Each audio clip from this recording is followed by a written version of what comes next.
ಇಲ್ಲಿ ಮೇನ್ ಆರೋಪ ಕೇಳಿ ಬರ್ತಾ ಇರೋದು ಈ ವಕ್ಫ್ ಬಿಲ್ ಇದೆಯಲ್ಲ, ಇದನ್ನ ತರ್ತಾ ಇರೋದು ಮುಸ್ಲಿಮರ ಮೇಲೆ ನೇರ ಹಲ್ಲೆ ಅನ್ನುವಂತ ಪದಗಳ ಬಳಕೆ. ಇಲ್ಲ, ಯಾರು ಹಂಗೆ ಹೇಳಿಲ್ಲ. ಇದು ಫಸ್ಟ್ ಟೈಮ್ ನಿಮ್ಮ ಬಾಯಿಂದ ಕೇಳ್ತಾ ಇರೋದು. ಒಂದ್ ನಿಮಿಷ ಇದು ಯಾರ ಮೇಲೆ ಹಲ್ಲೆ ಮಾಡಕ್ ಸಾಧ್ಯನೇ ಇಲ್ಲ. ಯಾವುದು ಒರಿಜಿನಲ್ ಇದೆ ವಕ್ಫ್ ಪ್ರಾಪರ್ಟಿ, ಯಾವುದು ಡಿಸ್ಪ್ಯೂಟ್ ಇಲ್ಲ, ಅದು ವಕ್ಫಲ್ಲೇ ಉಳಿತದೆ. ಮತ್ತು ಇದು ರಿಟ್ರಾಸ್ಪೆಕ್ಟಿವ್ ಅಲ್ಲ. ಒಂದ್ ನಿಮಿಷ, ಹಿಂದಿನ ಯಾವುದೇ ವಿಚಾರಗಳನ್ನು ತಗೊಳ್ಳೋದಿಲ್ಲ, ಪ್ರಾಸ್ಪೆಕ್ಟಿವ್ ಆಗಿದೆ, ಮುಂದಿನ ದಿನಗಳಲ್ಲಿದೆ. ಹೀಗಾಗಿ ರೂಲ್ ಆಫ್ ಲಾ ಎತ್ತಿಡಿಯೋ ಸಲುವಾಗಿ ಸೀಮಿತವಾಗಿ ಅಮೆಂಡ್ಮೆಂಟ್ ಇದೆ. ಈಗ ಕಾಂಗ್ರೆಸ್ ನಾಯಕರ ಆರೋಪ ಏನು ಅಂದ್ರೆ ಮುಸ್ಲಿಂ ಆಸ್ತಿಗಳನ್ನ ಕಬಳಿಕೆ ಮಾಡೋ ಹುನ್ನಾರ ಇದು ಅಂತ. ನಿಜವಾಗ್ಲೂ ಸತ್ಯ ಹೇಳಬೇಕಾದ್ರೆ ಇಡೀ ದೇಶದ ತುಂಬ ವಕ್ಫ್ ಪ್ರಾಪರ್ಟಿ ಕಬಳಿಕೆ ಮಾಡಿದವರೇ ಕಾಂಗ್ರೆಸ್. ಬೇಕಾದ್ರೆ ತೆಗೆದು ನೋಡ್ರಿ ರೆಕಾರ್ಡ್. ನಮ್ಮಲ್ಲಿ ದೊಡ್ಡ ವರದಿನೇ ಇದೆ, 5,000 ಎಕರೆಗಿಂತ ಹೆಚ್ಚು. ಹೀಗಾಗಿ ಅವರ ಕಬಳಿಕೆಯನ್ನ ಮುಚ್ಚಾಕಿಕೊಳ್ಳಲು ಇದು ವಿರೋಧ ಮಾಡ್ತಾರೆ. ಅಲ್ಲ, ಮುಸ್ಲಿಂ ಇದರಲ್ಲಿ ಹಿಂದೂಗಳನ್ನ ಮೆಂಬರ್ಶಿಪ್ ಬೋರ್ಡ್ ಅಲ್ಲಿ ಹಿಂದೂಗಳು ಮಾಡೋದು ನೋಡಿ. ನಿಮಗೆ ಈಗ ನಮ್ಮದು ಮುಜರಾಯಿ ಇಲಾಖೆ ಇದೆ.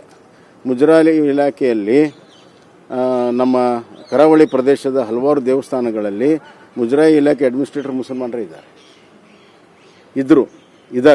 ಸೊ ಅದಕ್ಕೇನು ಅದೇನು ಸಂಬಂಧ ಇಲ್ಲ.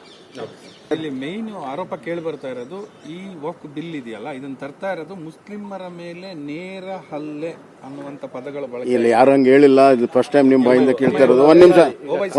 ಒಂದ್ ನಿಮಿಷ ಇದು ಯಾರ ಮೇಲೆ ಹಲ್ಲೆ ಮಾಡಕ್ ಸಾಧ್ಯನೇ ಇಲ್ಲ. ಯಾವುದು ಒರಿಜಿನಲ್ ಇದೆ ವಕ್ಫ್ ಪ್ರಾಪರ್ಟಿ, ಯಾವುದು ಡಿಸ್ಪ್ಯೂಟ್ ಇಲ್ಲ, ಅದು ವಕ್ಫಲ್ಲೇ ಉಳಿತದೆ. ಮತ್ತು ಇದು ರಿಟ್ರಾಸ್ಪೆಕ್ಟಿವ್ ಅಲ್ಲ. ಒಂದ್ ನಿಮಿಷ, ಹಿಂದಿನ ಯಾವುದೇ ವಿಚಾರಗಳನ್ನು ತಗೊಳ್ಳೋದಿಲ್ಲ, ಪ್ರಾಸ್ಪೆಕ್ಟಿವ್ ಆಗಿದೆ, ಮುಂದಿನ ದಿನಗಳಲ್ಲಿದೆ.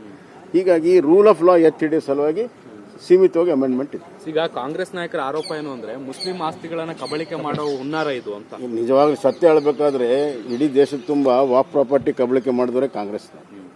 ಬೇಕಾದ್ರೆ ತೆಗೆದು ನೋಡ್ರಿ ರೆಕಾರ್ಡ್. ನಮ್ಮಲ್ಲಿ ದೊಡ್ಡ ವರದಿನೇ ಇದೆ, 5,000 ಎಕರೆಗಿಂತ ಹೆಚ್ಚು.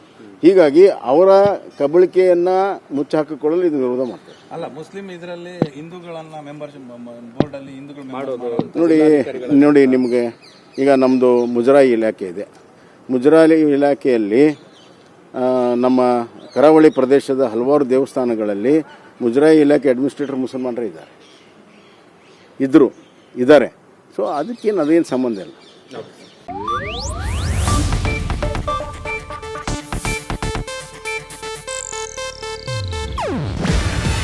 ಇದು ಏಷ್ಯಾನೆಟ್ ನ್ಯೂಸ್ ನೆಟ್ವರ್ಕ್ ಪ್ರಸ್ತುತಿ. ನೀವು ನೋಡ್ತಿದ್ದೀರಾ ಏಷ್ಯಾನೆಟ್ ಸುವರ್ಣ ನ್ಯೂಸ್.